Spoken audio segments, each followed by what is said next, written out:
The Exchange on Deep Dive. So very happy to welcome my guest, and you can see, Doc, over I've been practicing. I can sing ophthalmology. I can say it over and over again. Good evening and welcome. Good to have you on the program. Thank you very much, Rumbi. Thank you very much, viewers. I'm happy to be on this station like I was last week. Absolutely. It was so good. We had to bring you back. We had to bring you back because we were left with so many questions. Yes. What is it that we're doing to our eyes? And the fact that over 90% of blindness is preventable was something that I could not get out of my head. So thank you for indulging us and coming back to get deeper into it. Let's jump straight into it, Dr. Macheka. What are the most common causes of long-term blindness? Let's look at it from a worldwide perspective and then bring it home and take a look at what the causes are in Zimbabwe. Thank you very much for that question. I think we all worry about being blind, getting blind. So obviously there are those who have no control of what has happened to them. But I think where blindness can be avoided, especially when we talk about avoidable causes, we want to know the common causes in the world. Worldwide, the commonest cause of reversible blindness, I would say, is cataracts.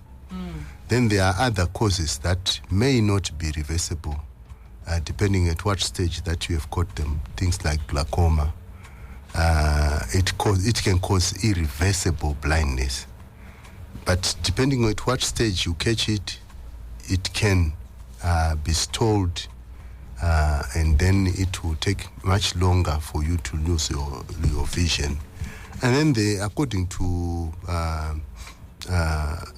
our country's ratings, we rank these ones. We talked about cataracts as the commonest cause, glaucoma, then we've got refractive errors, then we've got medical conditions that are increasingly becoming important, like diabetes as a cause of blindness.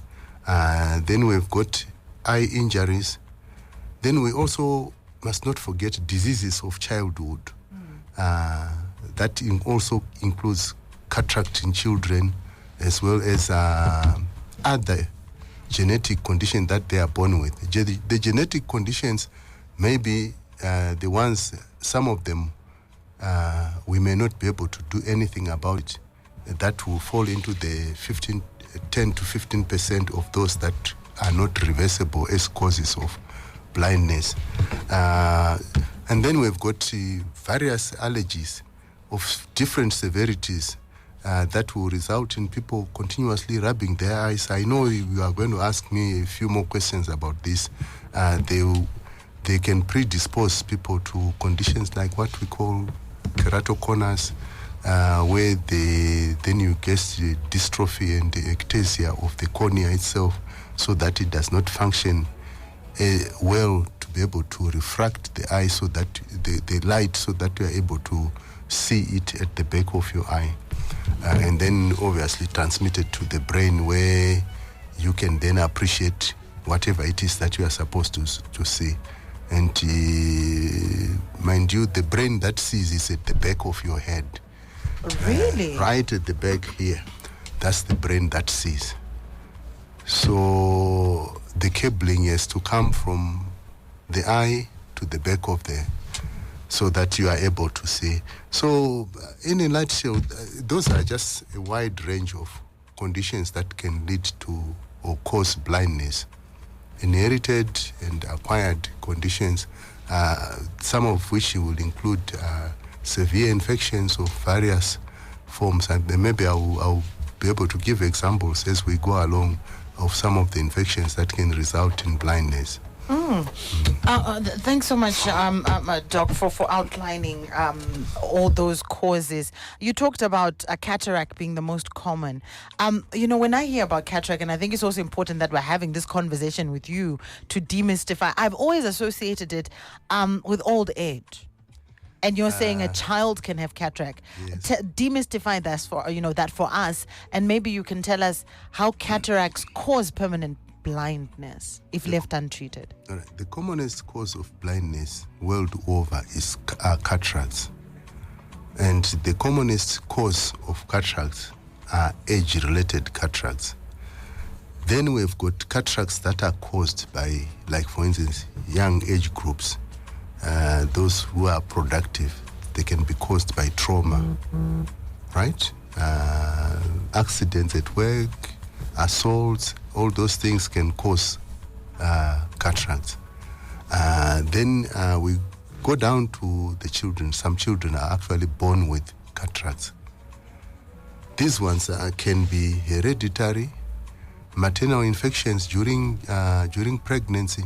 That can result, like we have heard about, the German measles or rubella. Yes. And I'm happy that I think our government, the Ministry of Health, is trying to protect people from some of these infections so that we can be spared from this, because one of the problems is cataracts in children.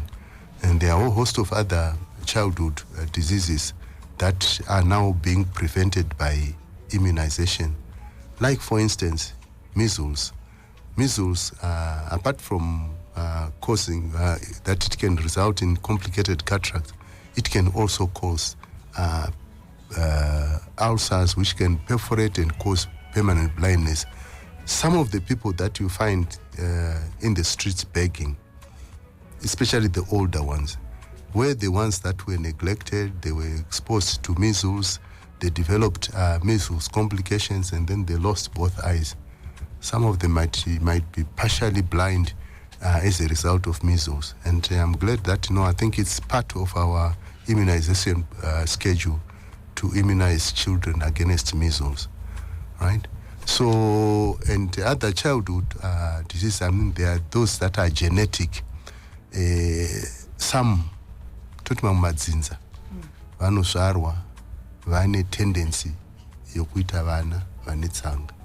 And this kana chiti tsanga, doc, cataract, we are talking of cataract. Sanga tsanga ndo cataract. Can you actually see it? How does it present? Inooneka here with an untrained eye? Can I see it? In children, there are things that we really need to worry about if a child is a cataract. There are other things that can look like cataracts when they are not cataracts. So cataracts in children, let them be diagnosed by people who have been trained to make a diagnosis of those ones. If somebody is not knowledgeable and you want assistance, you can just take a picture of your child. If you send it to any eye-trained person, they might be able to say, your child might have either a cataract or a retinoblastoma, or retinoblastoma is a childhood cancer. It can also look like a cataract. And we really need to have that distinction made, especially those that are born with cataracts. You really need the experts to draw the line between those two. The other one is a deadly condition. It can kill the child.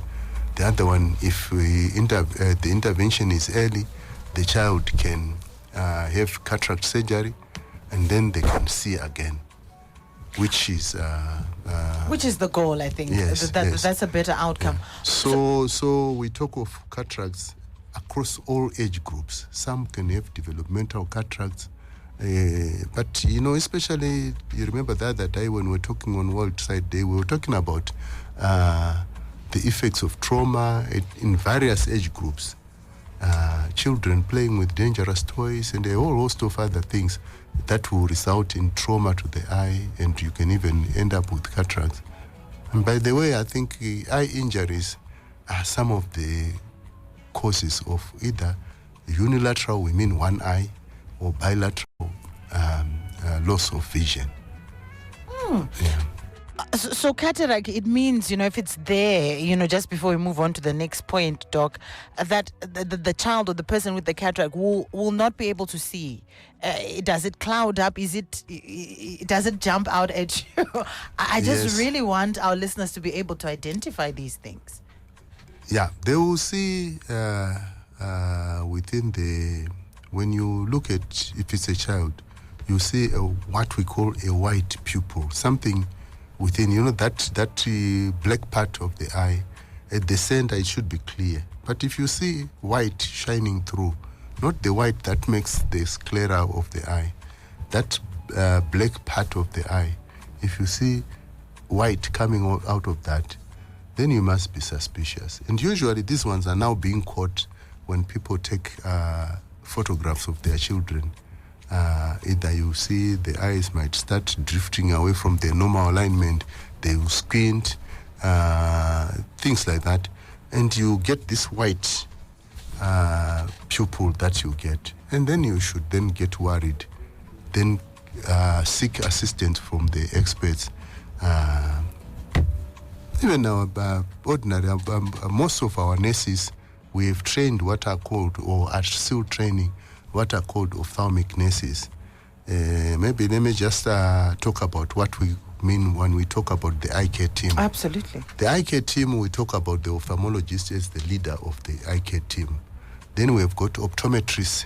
Those are the ones that can test. They can test somebody's refractive power. Absolutely. And then dispense glasses. Yes, ophthalmologists can also do the same, but they've got a much broader mandate, the ophthalmologists. In addition to even being able to give you glasses, they can also be able to intervene, carry out cataract surgeries on eyes, those that have squints, straighten the eyes, those that have droopy eyelids, straighten them. So I think the scope for the ophthalmologist is much bigger, but he is the leader of the eye care team. The next, the third person is the ophthalmic nurse. We are training this. They are now many of them in the countryside in our country. We have made a deliberate effort to increase this so that at most district hospitals we have ophthalmic nurses. Ophthalmic nurses can actually diagnose most of the eye diseases that we have in our country, because our training is tailored and geared for them to be able to do that. That is excellent. It's so good to hear that there are deliberate efforts to increase the reach, and particularly in some of those hard to reach areas. Doug, you also talked about diabetes. Yes. I suppose that's glaucoma as well, isn't it? No, they're different. Okay, let's talk about. Let's talk about diabetes. Maybe I would then talk about glaucoma after diabetes. Absolutely. So how does diabetes contribute to loss of vision over time? Diabetes. Okay, let me just start by saying that diabetes mellitus as a disease is becoming prominent in our country because we have migrated from our diets that we used to have, traditional diets. I've seen a lot of people are going to all those traditional grains and what.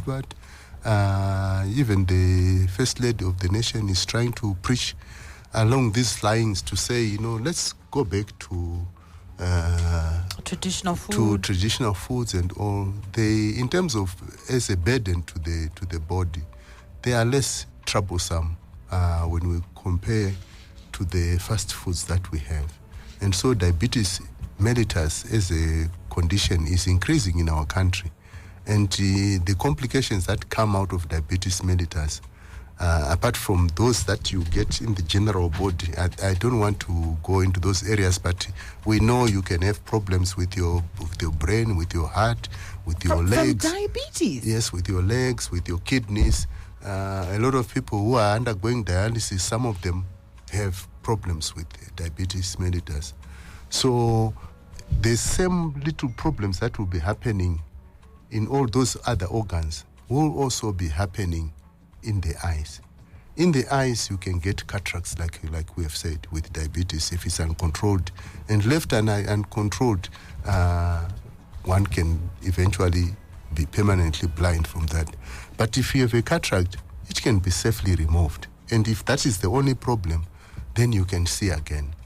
But then there are problems that will be happening to all small blood vessels that are, like I've indicated, all over your body, as well as in the most important part of the eye, which is what we call the retina, which is like the photographic material which is at the back of your eye, which allows you to get images there, and then they are then taken to the back of your eye so that you can see. But If you have got diabetic retinopathy, it's more difficult to treat, and it's one that can easily lead you to blindness, because you are going to have either macular edema, which can make you blind almost instantly, or you are going to have diabetic retinopathy, which can damage a lot of blood vessels, can lead to bleeding in the eye, and then you can have suffer what we call retinal detachments of various forms, and you lose vision. If you have got retinal detachment and you get treatment, I think these are very sick eyes, and you can get some measure of recovery, but you'll never be able to get back to where you were if you get serious diabetic retinopathy, right?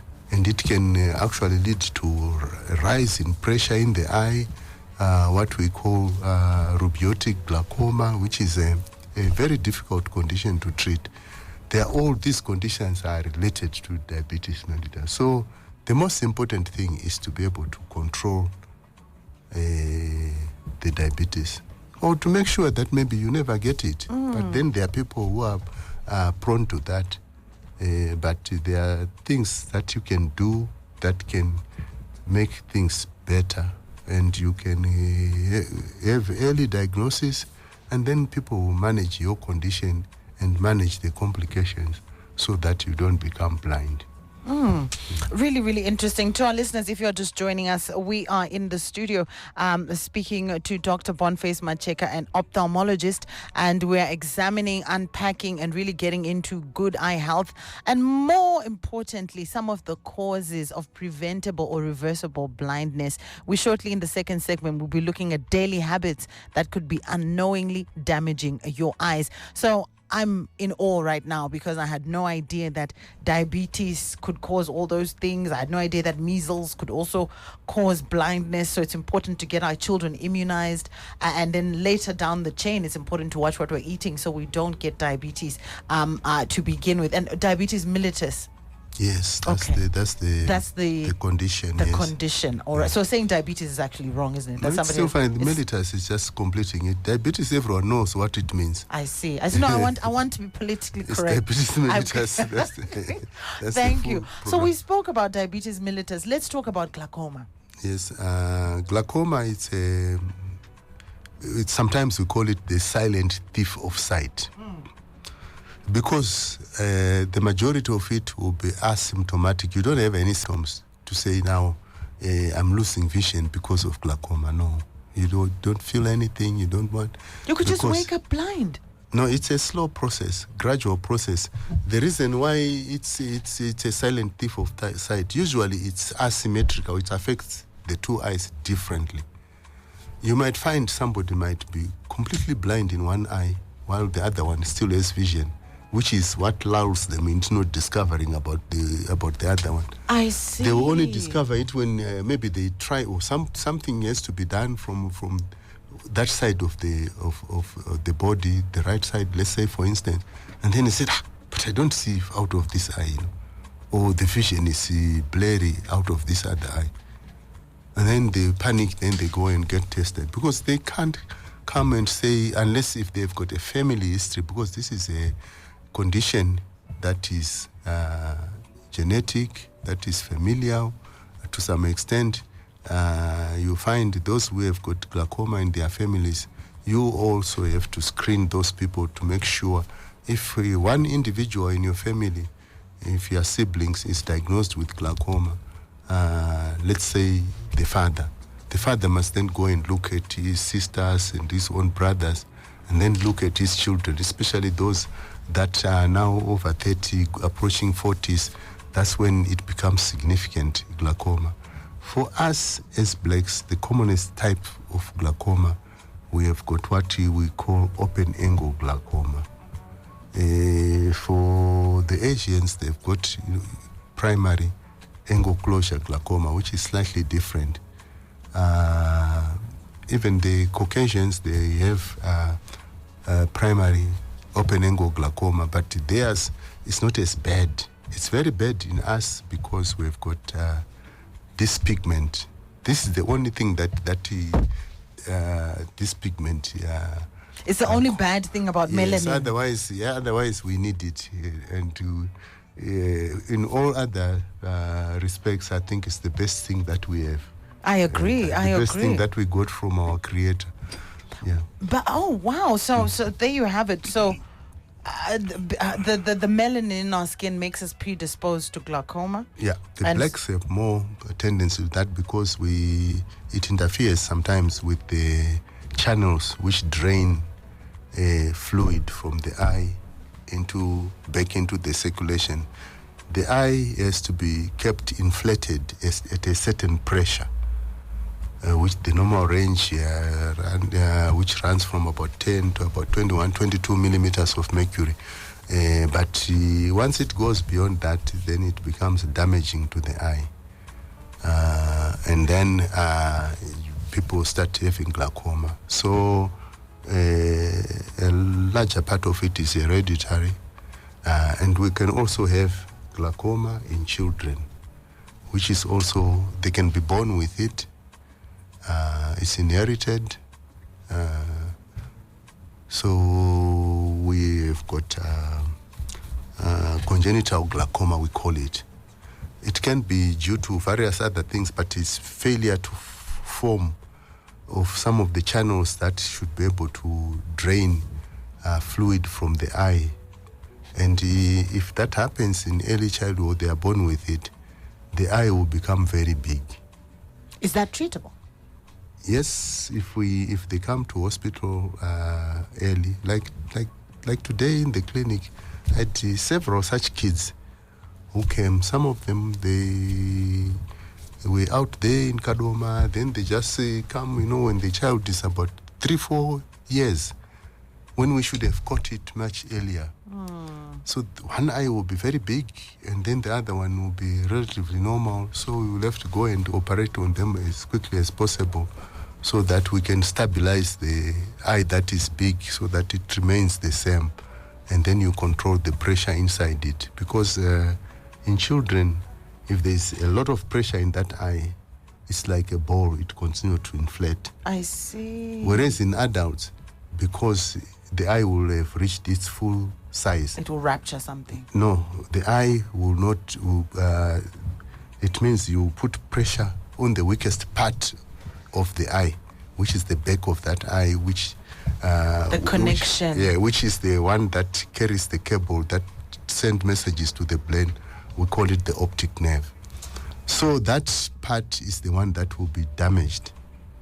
So when the optic nerve is damaged, then you become blind. That's how glaucoma causes blindness.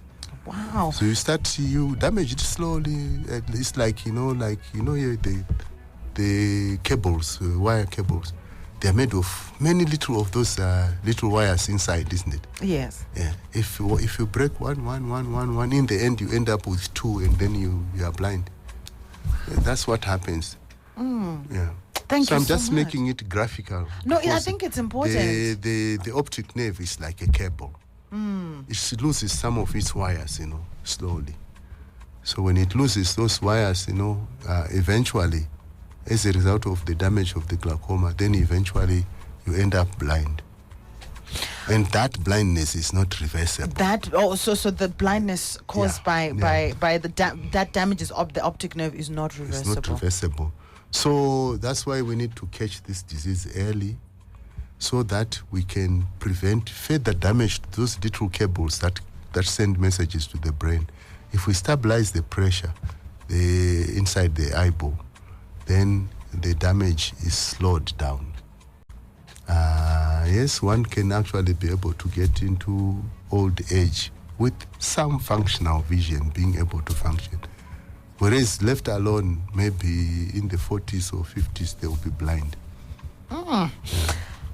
Let's take a look at, and I think you started to touch on this, Doc. Are there any infections or inflammatory diseases that could cause blindness if left ignored? I heard you starting to get into issues of allergies. We also want to look at, how eye injuries also contribute to permanent vision loss before we get into those everyday habits that are damaging our eyes. All right. Okay. Thank you very much for that. So, maybe let's just say there are many infections that can cause blindness. Like, for instance, I can talk of extremes, especially us, those in the rural areas, some people have, let's just start with, poor hygiene. If you've got poor hygiene, like not washing your face. Yes, you can have conditions like trachoma. Trachoma is a bacterial infection. It was quite prevalent. We at some point in time, we were not quite sure that it was so prevalent in our country. But we carried out surveys, and then we found prevalence of trachoma in quite a number of districts of our country, Benga, and then we've got all those Musarabani areas, and we have had to do what we call trachoma trichiasis surgeries, because one of the complications of trachoma is to cause distortion of the eyelids, such that the eyelashes, which are supposed to be out there and not rub on the eye, they will rub on the eye and then cause corneal haziness. And when that happens, then you will not be able to see if it's not corrected early. If it's corrected early when there are no corneal opacifications that is significant, then you'll be able to recover some of your vision, because then you will have removed the irritation. Other infections that can cause that, even ordinary infection, what might start, like, you have heard of what are called styes and chalazions, infections in and around the eyes. If they are not well managed, and in people with the conditions like diabetes, things can quickly get out of hand, and then they... Sty, okay. But it is other cousins that are not in that not category. As friendly. Not that are not cousins. But if you get severe infection coming from that, then you can have swelling of the eyelids. Then we got what we call orbital cellulitis. If there's pressure within that area, it can damage the optic nerve and you can become blind. Then we have got viral or bacterial infections that can affect the optic nerve. Then you have got optic neuritis. If you have got optic neuritis and it's not well managed, you can become blind from that. Then obviously, I think there are other things that, apart from infection, other systemic infections, even STIs like syphilis. It can, because syphilis, when it becomes what we call tertiary syphilis, it can it will be affecting the brain. Yes, because I've heard that you could actually go crazy as well. You could go mad. Yes. Is that a myth? We call it the general paralysis of the insane. That's what general it causes paralysis GPI. of the... I see. That's the... And blindness as well. Yeah, you can be blind. Some of it might be reversible. And actually, there were experiments that were carried out in America where black people were not... where they were marked to such an extent that they would not be allowed to be treated anyway, so that people could know the evolution of this condition. There was the Tuskegee study, which they were doing in Alabama, and a lot of people, black people, became blind or mad from tertiary syphilis. And I think Bill Clinton, in one of the first or second term of office, he apologized to the blacks and they were given compensation. But when you are mad, it's not going to help you, I think that was an insult. Maybe it was money for the relatives to spend. Wow. We're loving this conversation, Doc. Thank you so much. Are there any, you talked about eye injuries, maybe something explosive going off. Are there any occupations or occupational factors as well that may increase the risk of blindness over time? Yeah, I think now we've got a lot of artisans in our country, from mines to CSO and then to Glenview, all those guys who work there. I actually like those people who work for themselves, and they are actually making our economy tick. But one of the things that they forget is to look after their eyes, because I think some of them have had accidents where either while they are welding or doing whatever it is, things can just break from whatever they are hitting and then get into the eye. The eye can actually get perforated, bleed, and sometimes it might be damaged for good. So those are things. I think all that I would want for people like that is to try and protect their eyes. When you are welding, use the correct gear. Yes, I know some of these things can be expensive, but I think you'd rather look after the thing that is going to make you continue with the work rather than lose the sight. Because even if you lose one eye, then it means the situations where you are going to need binocular vision, by the way, allows you to see the other angle of an item that you are looking at. Doc, as you're saying that, I've heard this is another myth, and we'll jump into the last portion of our discussion. I've heard that the objects around us are three-dimensional, but our vision is two-dimensional. What is happening in our brain? Is that true? No, I think it's supposed to be three-dimensional, because I think we have been stereotyped. They say blacks think in two-dimensional. The whites are supposed to think in three-dimensional. In three-dimensional. It's all wrong. I think we are all supposed to, if you have what we call stereopsis, you are always supposed to see the other angle of something, so that you see depth. Yes, I think even a person with one eye can still have some depth perception, but they use other things to be able to have an idea of depth. Otherwise, they should ideally just be seeing two-dimensional things. But because now they use what we call cues from the environment, that allows them to see, I know this thing has another side. Yes. Wow. You take it for granted, when you've been able to see all your life and have never had issues with your eyes. But I think it's important in taking away from this conversation that you need to be intentional and protect your eyes at all costs.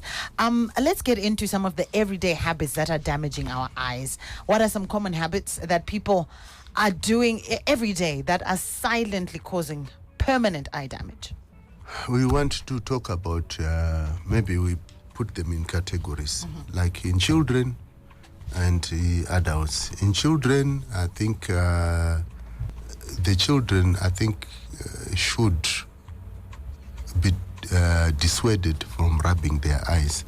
When they have allergies, people should try and have the allergy attended to, so that the child does not continue to rub their eyes, because it weakens the front part of the eye, which is what we call the cornea. And then it becomes ectatic. When it does that, then they develop severe forms of, like we call it astigmatism. When we talk about the rugby ball, it is that funny shape, I've heard instead of the eye being a nice sphere, it now has the shape of like a rugby ball, and then that has a lot of distortions, and you will not be able to see well. So they develop things like keratoconus, which are problematic. So we need to identify that, treat allergies where they need to be treated, and with the correct medications, right? Then for adults, or even for those children, try and dissuade children from staying on cell phone. They are now, during COVID, everyone, even what were they those ones, ECD children were actually having tablets, and they were given homework, and they were supposed to look at those, saying, oh boy, what's happening? Yes, COVID had brought that. But I think they must stay away from some of those things, not be glued to the TV and all those gadgets, because it generates what we call myopia. And myopia or short sight means that they will not be able to see things that are very far, but they can see things that are near, and it becomes a problem. Even for adults, I think we are now the IT era is creating all those issues for us. People are always on their cell phones, laptop, tablets, working on those ones. Yes, it's very, very important to be able to work and do all that work there. But I think you will be punishing your eyes for long, especially those that are not, that don't have protection on their screens. That's why I think most organizations are being asked to put screens so that the anti-glare screens for that.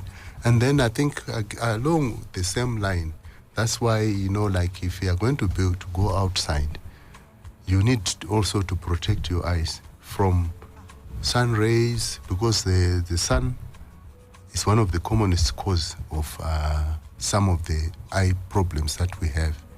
You can have even what we call solar burns on the retina, and a lot of eye conditions. Some of them can be related to uncontrolled exposure to sunlight.